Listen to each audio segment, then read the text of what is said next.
interaksi dengan Al-Quran, idealnya menjadikan Quran itu diposisikan sebagai pedoman berkehidupan, bukan hanya sebatas kitab bacaan.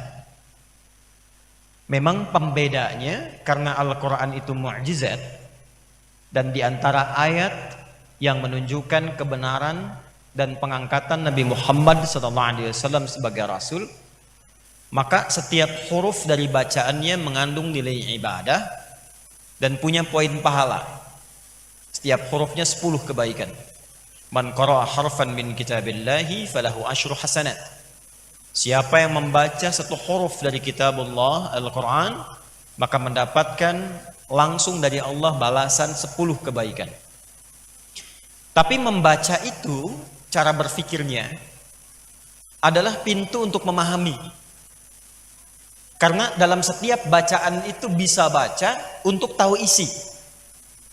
Anda kan belajar bahasa Inggris untuk membaca satu objek bacaan supaya paham isinya kan? Supaya tahu informasinya kan?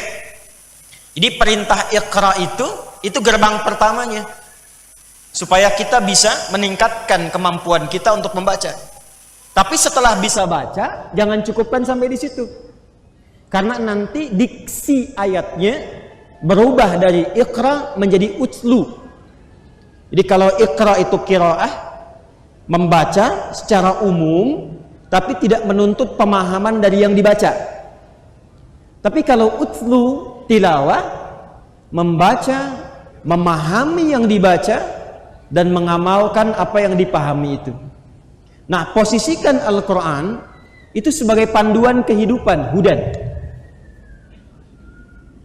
Interaksi kita dengan panduan ini, baca, tapi sistematiskan bacaan kita sesuai dengan rutinitas dan aktivitas kehidupan yang kita jalani. Ada yang pokok, yang telah tadi kita bahas sebelum Isya, amalan-amalan yang Allah langsung memandu kepada kita, dipandu oleh Allah, kerjakan ini. Karena amalan pokok ini nanti yang mengantarkan kita untuk memudahkan mencapai tujuan atau harapan dari aktivitas yang kita jalani. Anda ingin cepat mendapatkan pengetahuan, sebelum belajar amalan pokoknya ini. Ya, nanti semua amalan pokok ini ketika dikerjakan, bahasa cepatnya oleh Al-Quran dihimpun dengan satu kata namanya takwa. Apa namanya? Takwa. Karena itu ketika kalimat takwa pertama disebutkan dalam Al-Quran, menunjuk pada orangnya. Kalau satu orang taqi, kalau banyak orang muttaqin. Kalimat muttaqin pertama ada di Al-Baqarah di ayat yang kedua. Dan itu menyatukan kata hudan dengan kata muttaqin. Dzalikal kitabu la raiba fihi hudan lil. Nah, apa amalan pokok muttaqin ini? Ayat 3 sampai 4-nya. Alladzina yu'minuna bil ghaibi wa yuqimunas wa mimma razaqnahum yunfiqun walladzina yu'minuna bima unzila ilaika wa ma unzila min wa bil akhirati hum. Kalau mampu kita mengerjakan itu konsisten, ayat 5-nya, ulaika ada hudam mir rabbihim. Amalan-amalan ini, amalan takwa ini nanti akan menjadi katalis yang mengantarkan kita pada kemudahan beraktivitas. Ujungnya apa? Wa ulaika humul muflihun, sukses dan bahagia. Karena itu kalau Anda keluarkan kata takwa dan derivasinya di Quran, ditemukan sebanyak 240 kali. Di 240 itu dibagi sesuai dengan aktivitas hidup kita. Bisa lihat misalnya ada yang mahasiswa nih, berarti objeknya pengetahuan kan? Bagaimana mempercepat ilmu itu supaya mudah untuk kita dapatkan? Ternyata modal pertamanya bukan belajar. Belajar itu ikhtiarnya. Tapi modal pertama yang menguatkan kita untuk mudah mempelajari apa yang akan kita kaji, itu takwanya. Maka muncullah kemudian panduan kepada kita Quran surah kedua Al-Baqarah misalnya di akhir ayat 282. Quran surah 2 akhir ayat 282 paling kiri sebelah bawah. Wattaqullaha, tingkatkan takwamu kepada Allah. Bagaimana cara meningkatkannya? Ini Tambah sholatnya dari yang fardu dengan sunnah. Rajin tahajud, sholat duha, rawatib kerjakan. Perbanyak bacaan Al-Quran. Infak. Dulu Imam Nawawi Al-Bantani kalau mau belajar itu, mau ngaji, infak dulu. Diniatkan supaya tidak melihat aib gurunya.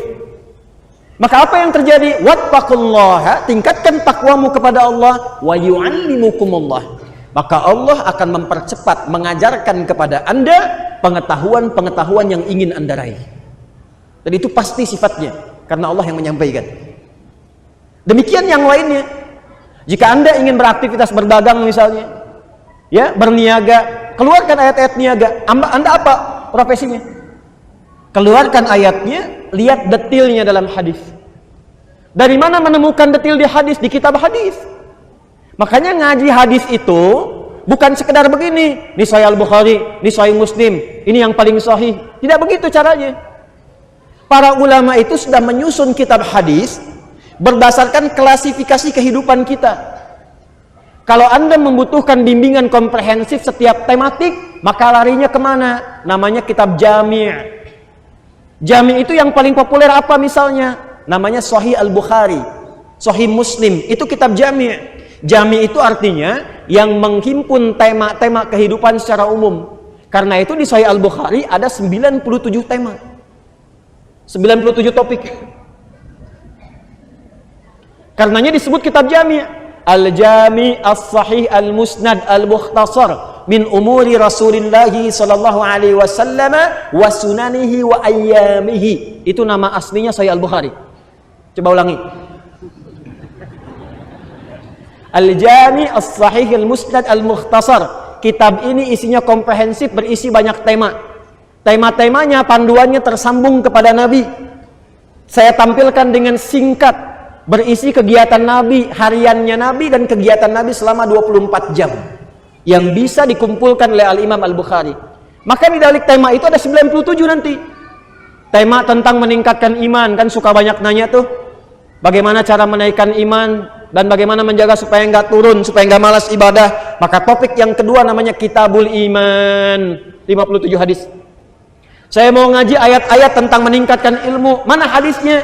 Kitab nomor ketiga, topik ketiga, Kitabul Ilmi. Di situ disebutkan, diberi petunjuk. Bahkan Nabi mengajarkan ibu. Nabi itu punya waktu pengajian untuk ibu-ibu hari apa? Kenapa dipilih hari itu? Cara kita membuka hafalan bagaimana, datang ke majelis ilmu bagaimana, memuliakan guru seperti apa, sampai dikeluarkan kemudian dari bab itu oleh para ulama kita. Imam An-Nawawi sampai ngarang satu kitab, namanya At-Tibyan fi Adab Hamalatil Quran, dikeluarkan dari situ. Maka jadinya seperti orang-orang hebat yang kita temui sekarang. Kita dapati karyanya. Begitulah cara muslim berinteraksi. Itu yang dimaksud udkhulu fis silmi kafah. Di kita bangun tidur aja udah ada panduannya. Dipakai enggak gitu? Doanya dibaca, tapi dipahami enggak? Bangunnya emang jam 3. Alhamdulilladzi ahyana ba'da ma amatana wa ilayhi nusyur. Begitu nusyur jam 5. Dipahami enggak doa itu? Itu kalau dipahami, kalimat singkat tapi padat. Terima kasih ya Allah yang telah memberikan aku kesempatan untuk hidup sesuai ajal. Sekalipun engkau dapat mewafatkan aku dalam tidur tadi, aku berjanji di hari ini, wa ilaihin nusyur. Nusyur itu menyebar untuk mencari bekal. Aku berjanji hari ini untuk mengumpulkan bekal yang siap kapanpun dipanggil aku untuk pulang. Makanya malamnya sebelum tidur, Nabi mengajarkan evaluasi. Dicek, tadi sholatnya belum sempurna, belum jamaah, besok kalau hidup saya akan jamaah. Barusan tadi sholat rawatibnya ada yang kurang, besok kalau Allah kasih hidup saya akan kerjakan. Yang kurang-kurang diistighfari. Nabi contohkan 70-100 kali. Astagfirullahaladzim, astagfirullahaladzim, astagfirullahaladzim. Makanya tidurnya enak, nyaman. Begitu bangun, sudah punya rencana, besok ini yang akan saya kerjakan. Itulah muslim. Itulah muslim. Di mana kita dari semua itu? Nah, metode Al-Quran, uslubul Quran, dalam membimbing kita menjalani kehidupan itu, di antara contohnya supaya kita tidak merasakan jenuh membaca Quran, bosan mengkaji Al-Quran, kalau paham ya, maka ditampilkanlah berbagai uslub, metode-metode untuk menampilkan pedoman dalam berkehidupan. Ada yang langsung secara teori dibimbing, ada yang menampilkan kisah-kisah di masa lalu, dan ada yang menampilkan perumpamaan-perumpamaan. Tuh, saking dahsyatnya bunyi itu. Ada yang menampilkan perumpamaan.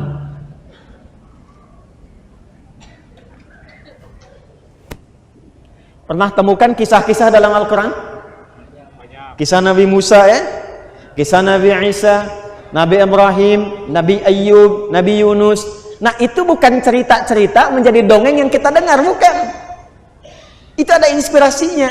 Kalau kita menempatkan Quran sebagai pedoman, maka kisah itu pun akan menjadi pedoman hidup.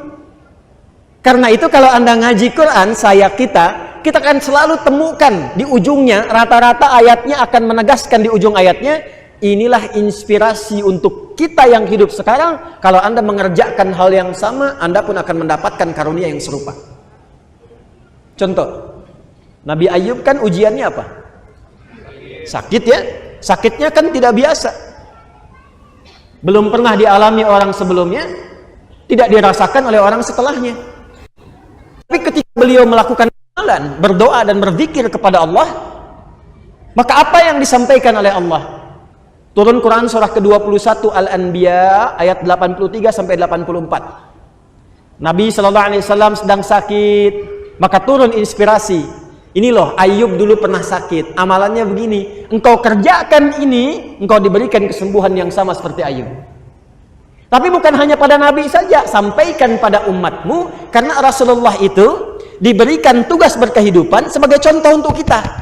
Jadi kalau sakit, begini caranya bertakarub kepada Allah. Begini minta kesembuhan kepada Allah. Ikhtiarnya lewat dokter begini, permohonan tawakalnya seperti ini. Wa ayyuba idh nada rabbahu anni massani yadhurru wa anta arhamur rahimin. Perhatikan ayat 84-nya. Fastajabna lahu. Fakashafna ma bihi min dhurr wa atainahu ahlahu wa mithlahu ma'ahum rahmatan min indina. Lihat ujungnya.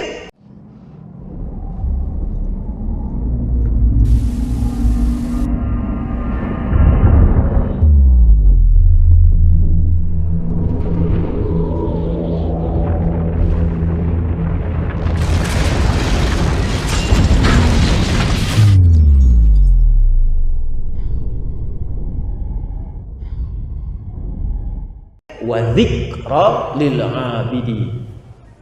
Kalau ada hamba Allah yang diuji penyakit yang berat sampai dokter mengatakan ini mustahil, ini nggak bisa, sulit rasanya, maka itu isyarat awal langsung dari Allah. Tinggalkan dulu persepsi manusia, langsung minta kepada Allah, karena Allah ingin menyembuhkan tanpa campur tangan manusia. Bagaimana caranya? Itulah ayatnya, pakai pedomannya. Satu kali, sebentar, kami ada kelas karantina Al-Quran. Insya Allah tahun depan akan dibuka lagi ya, dan beberapa yang kemarin di Pusdai kita akan mulai itu. Jadi satu kali ada peserta dari Goa keluar dari Goa, datang ke Bekasi. Goa itu di Sulawesi ya. 30 orang. Satu di antara kawan kita itu, mata salah satunya itu divonis buta permanen oleh medis. Ini kisah nyata. Maka saat menghafal Quran di karantina itu, saya ceritakan satu kisah tentang pedoman dalam Al-Quran yang diantaranya pernah dibacakan oleh Al-Imam Al-Bukhari. Beliau itu divonis usia 4 tahun kurang lebih itu buta permanen matanya ya, 2 tahun kurang lebih ditinggal ayahnya, 4 tahun buta matanya. Maka ibunya bermohon kepada Allah, berdoa. Beliau pun bertakarub kepada Allah dengan Al-Quran. Di antaranya ke Quran surah Qaf ayat 21 sampai 22. Sampai pada ayat laqad kunta fi ghaflatin min hadza fakashafna anka ghita'aka wa basaruka al-yawma hadid. Nanti kalau ngaji Fathul Bari fi Syarah Sahih Al-Bukhari, baca yang mukaddimah jilid yang pertama, Anda akan temukan kisah itu. Secara singkat kami kisahkan itu, ajarkan ayatnya, temukan pedomannya. Teman kita itu membaca, memahami, mengamalkan, bertakarub kepada Allah. Tiba kemudian beliau masuk ke kamar mandi, mau mandi, kaget keluar dengan handukan, langsung lempar gayung, teriak Allahu Akbar. Ini kisah nyata. Rupanya yang mata kanan ini terbuka kembali, bisa melihat lagi. Ini kisah nyata. Nah, poinnya apa? Saya ingin mengajak, tempatkan Quran sebagai pedoman hidup. Dan la raiba fi, jangan ragu. Kalau ragu nggak dapat nanti. Jangan ragu. Ya apa yang mau diragukan? Qurannya ada, mushafnya ada, Rasulnya dibuktikan dengan sejarah ada, umatnya ada, orang suksesnya ada, peninggalannya ada sampai sekarang. Dan orang-orang yang mengambil manfaat dari Quran sukses sampai hari ini. Mau ibadahnya, akhlaknya, perilakunya sukses. Nah, ada di antara ayat Quran itu yang sifat pedomannya menampilkan perumpamaan. Ada yang mencontohkan cara berpikir dengan lalat misalnya. Seperti Quran surah ke-22 ayat 73. Paling kanan sebelah atas, halaman 341 di mushaf. Ya ayyuhan nasu duriba mathalun fastami'u lah. Ada ayatnya? Hai semua manusia, kata Allah, aku contohkan engkau cara berpikir yang logis. Jadi kalau orang ngaji Qurannya benar, logikanya pasti akan terangkat, terasah. Gak ada orang Islam yang ngajinya benar, yang logikanya lemah. Kuat logikanya, bisa mencerna sesuatu dengan cepat. Ya, kata Allah, bagaimana kamu bisa menuhankan sesuatu yang lebih lemah dari kamu sendiri? Bahkan menyingkap lalat pun yang hinggap padanya itu tak mampu. Ya, mencipta lalat apalagi? Quran ingin mengatakan begini, secara logika, maaf ya, antara Tuhan dengan makhluk harus sama atau beda? Sama atau beda? Jadi tidak boleh ada satu sifat pun di makhluk melekat kepada Tuhan dengan cara yang sama, tidak boleh ya? Dengan sifat yang serupa, nggak boleh ya? Maka cuma ada di Quran kalimat laisa kamitslihi syai'un wa huwas samiul basir. Enggak boleh ada sifat yang sama sedikit pun antara Khalik dengan makhluk. Jadi maaf, kalau Tuhan kuat, maka makhluk harus lebih lemah ya?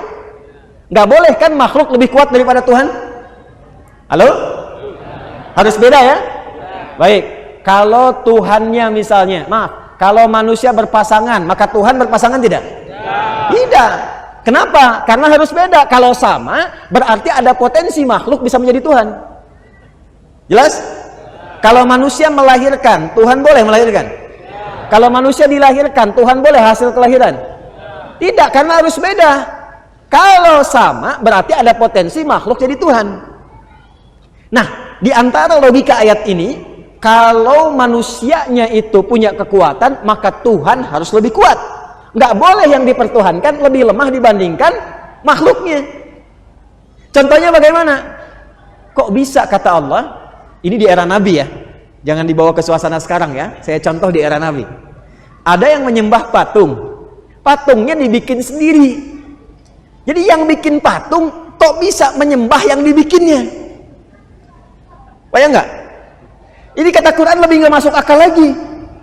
Ini Anda bikin sesuatu, misal Anda bikin spidol, ini kan spidol bikinan Anda lebih kuat dibanding spidol. Diajak ngobrol nggak bisa, ada alat hinggap nggak bisa di apa bahasa Jepang itu gebah ya, gitu ya, nggak bisa kemudian diusir, nggak bisa diajak bicara, nggak bisa mendatangkan maslahat sendiri, nggak bisa mendatangkan madarat sendiri. Kok bisa Anda yang bikin, ada yang nyembah? Jadi oleh Quran kita diajak berpikir. Inilah perumpamaan salah satunya tentang lalat. Contoh lagi, tahu nyamuk? Halo, tahu nyamuk? Oeng oeng oeng oeng oeng oeng. Hup.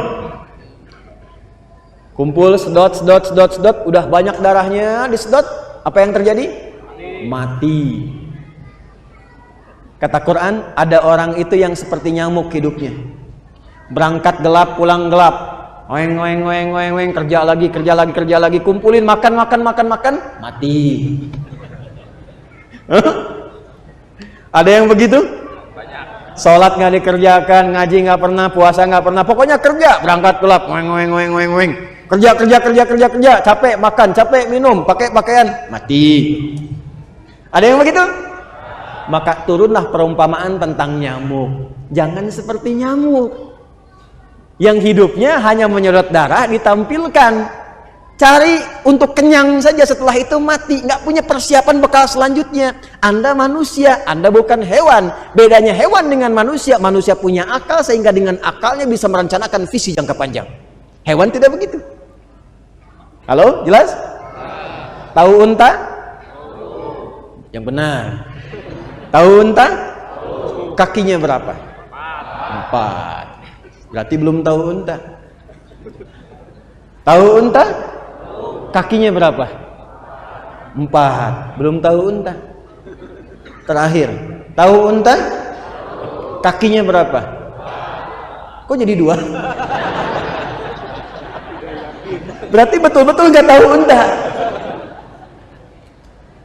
Terus saya tanya lagi, nggak ada kakinya gitu ya.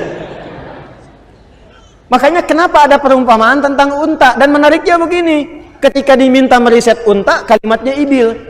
Afala yanzuruna ilal ibili kaifa. Tapi untanya Nabi Saleh pakai naqah, naqatallahi wa suq ya fakadzabuhu faqaruha. Tapi kalau menganalogikan unta masuk ke lubang jarum pakai jamal, hatta yalijal jamalu fi sammil khiyat. Kok bisa berbeda-beda namanya? Ternyata ibil itu unta umum, naqah unta betina, jamal unta jantan. Jadi kalau ada yang namanya jamal, artinya ganteng. Ingat, ada alifnya, jamal.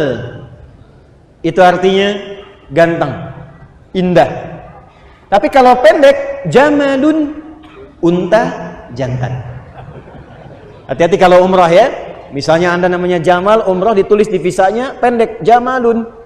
Itu begitu masuk imigrasi Saudi, ntar petugasnya bingung. Nah, Jamal unta jantan. Kalau unta sudah mulai fokus membawa beban, ada beban di pundaknya, itu berubah namanya menjadi ba'ir. Apa namanya? Lihat sini. Unta secara umum ibil. Saya pernah ngaji tafsir dengan beberapa mahasiswa. Mereka ngaji dengan saya di Tripoli. Lalu saya ajak praktek tafsir tentang hewan ke kebun binatang. Ini sering saya kisahkan kisah ini. Ya, sebentar ya. Saya ajak kemarin anak-anak SD dari AIS ke kebun binatang di Bandung. Supaya riset juga. Coba yang di Tripoli, saya bagi kelompok berdasar hewan dalam Quran. Kelompok unta, konsultasi pada pawang, tanyakan. Ternyata menurut keterangan pawangnya, dan ini benar, unta ini kakinya bukan 4 tapi 2. Yang depan tangannya, yang belakang 2 kakinya.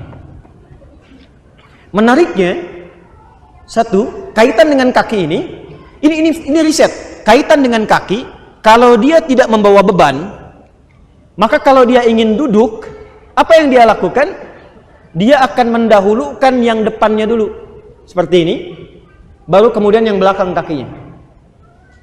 Tapi kalau dia membawa beban, maka dia akan dahulukan belakangnya, kakinya, baru kemudian depannya. Kenapa ini penting untuk diketahui? Karena nanti dalam hadis tentang sholat, dari i'tidal akan ke sujud, ada 2 keterangan. Masih ingat hadisnya? Yang hadis riwayat Wa'il bin Hujur, terdapat dalam Sunan Abu Daud, nomor hadis 838, paling kanan sebelah bawah di kitabnya.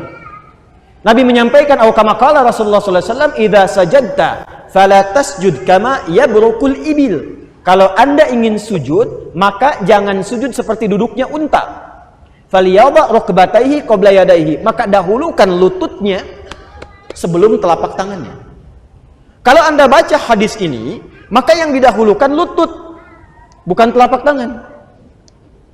Tapi kalau Anda baca nomor hadis 840 dari sahabat Abu Hurairah di kitab yang sama, hadisnya berbunyi demikian, au kama qala Rasulullah sallallahu alaihi wasallam, "Idza sajadta fala tasjud kama yabrukul ba'ir, falyadha yadayhi qabla rukbatayhi."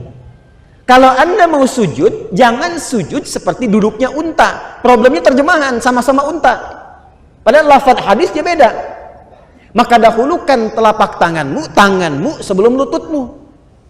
Maka problemnya, yang baca terjemahan hadis riwayat Abu Hurairah, dia akan mendahulukan telapak tangan, baru lutut. Yang baca dari Wa'il bin Hujur, dia dahulukan lutut, baru kemudian telapak tangan. Tapi kalau dia membaca dua-duanya, nggak tahu ilmunya, dia akan katakan, ini kontradiktif, di mana yang didahulukan? Maka terjadilah kisah nyata, suami istri tidak saling sapa dan saling tengok semalaman gara-gara persoalan lutut dan telapak tangan. Ini terjadi di Bekasi awal-awal saya datang. Problemnya sederhana. Suami pulang dari kantor, mungkin kemalaman seperti saat ini, di masjid sudah selesai, pulang ke rumah. Begitu sholat isya, bagus suami istri melihat. Begitu akan sujud, ternyata suami sujud dengan menggunakan lutut duluan. Sami'allahu liman hamidah, Rabbana walakal hamd, Allahu akbar, lutut dulu. Istri melihat, penglihatannya begitu tajam, tak terkendali. Begitu salam, tak pakai mukaddimah. Dah pakai mukaddimah datang, papa tadi sholat ya salah. Kan laki-laki kata Quran, ar-rijalu qawwamuna 'alan nisa, pemimpin. Apa ciri khas pemimpin? Tidak mau dipimpin. Menerima masukan, tidak menerima saran, kan? Karena masuknya keliru, papa salah. Kenapa masalah? Harusnya tadi bukan lutut, telapak tangan dulu. Apa jawab suami? Suami membela, defense, bertahan. Kata suami, mama yang nggak baca hadisnya. Padahal dua-duanya nggak baca. Betul, si istri ngaji di pengajian A, suami di B. Itu nggak sapaan semalaman, besoknya datang kepada kami, datang ke saya. Begitu saya terangkan, Pak, bapak yang pakai lutut nomor hadis 838 dari Wa'il bin Hujur, ibu yang pakai telapak tangan dari Abu Hurairah nomor hadis 840, kitabnya kitab yang sama, nih kitabnya. Hehe, senyum. Tapi saya terangkan kemudian, Wa'il bin Hujur itu lebih dulu masuk Islam dibandingkan Abu Hurairah. Saat masuk Islam, nabinya masih segar. Ikut perang Badar, perang Uhud, belum punya masalah di lututnya. Maka ketika beliau sujud, sujudnya pakai lutut. Karena itu yang diungkapkan Ibil. Tapi ketika Abu Hurairah masuk Islam, usia Nabi 60 tahun. Abu Hurairah itu masuk Islam tahun ke-7 Hijrah, 3 tahun sebelum Nabi meninggal. Nabi wafat kurang lebih usia 63 tahun. Di usia 60 tahun ini sudah punya persoalan di lututnya. Makanya riwayat-riwayat sering menyampaikan Nabi sholat kadang nyender di tiang, kadang pakai tongkat, karena punya masalah di lutut. Karena punya masalah di lutut, turunnya sulit. Maka yang turun pertama kali dengan telapak tangannya. Sahabat itu meriwayatkan apa yang dilihat. Makanya Abu Hurairah meriwayatkan yang pakai telapak tangan. Cuman persoalannya bukan masalah benar dan salah. Persoalannya alternatif untuk sujud itu cuma ada dua. Kalau nggak pakai telapak tangan, pakai lutut. Yang salah pakai kepala duluan. Itu. Belum apa-apa udah ribut gitu. Nah inilah perumpamaan. Jadi ngajinya begitu. Lihat, pakai riset, teliti, simpulkan, baru keluar pengetahuan. Itu poinnya. Dan nanti kesimpulannya matang. Jadi jangan sampai menyimpulkan begitu ada orang misalnya sujud pakai telapak tangan, tua. Tidak. Ya mungkin dia kena cedera di kakinya kalau olahraga kan. Jadi paham kita apa yang akan digunakan, inilah poinnya perumpamaan.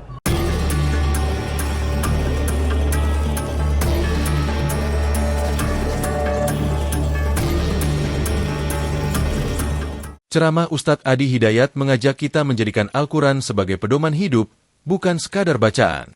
Setiap hurufnya memiliki nilai ibadah, tetapi membaca saja tidak cukup. Kita harus memahami makna dan mengamalkan isinya dalam kehidupan sehari-hari. Perintah membaca dalam Al-Quran, Iqra, adalah pintu untuk memahami ilmu, sedangkan tilawah mencakup pemahaman dan pengamalan. Dengan menjadikan Al-Quran sebagai panduan hidup, kita dapat menjalani kehidupan lebih sistematis dan sesuai dengan tuntunan Allah yang akan membawa kita pada kebahagiaan dan kesuksesan sejati. Dalam ceramahnya, Ustadz Adi juga menjelaskan pentingnya takwa sebagai kunci utama meraih kemudahan dalam berbagai aktivitas. Takwa menjadi modal awal untuk mendapatkan ilmu, rezeki, hingga kesehatan. Beliau mencontohkan bagaimana Nabi Ayub mendapatkan kesembuhan melalui doa dan ketakwaannya, serta kisah sahabat Nabi yang menunjukkan kekuatan iman dan pengamalan Al-Quran. Selain itu, Al-Quran memberikan panduan dalam setiap aspek kehidupan, baik dalam ibadah, perdagangan, maupun profesi lainnya, melalui kisah-kisah Nabi dan perumpamaan yang relevan dengan situasi kita saat ini. Di akhir ceramah, Ustadz Adi menekankan pentingnya memahami Al-Quran dengan logika dan ilmu yang benar agar mampu mencerna pesan-pesan ilahi secara mendalam. Beliau memberi contoh bagaimana perumpamaan sederhana dalam Al-Quran, seperti lalat atau nyamuk, mengandung hikmah besar tentang kehidupan. Interaksi dengan Al-Quran membutuhkan penelitian dan pendalaman agar kita tidak salah dalam menyimpulkan, sebagaimana beliau menjelaskan perbedaan riwayat tentang cara sujud Nabi. Dengan memahami Al-Quran secara komprehensif, kita dapat menjadikannya pedoman yang kokoh dalam menghadapi berbagai tantangan kehidupan.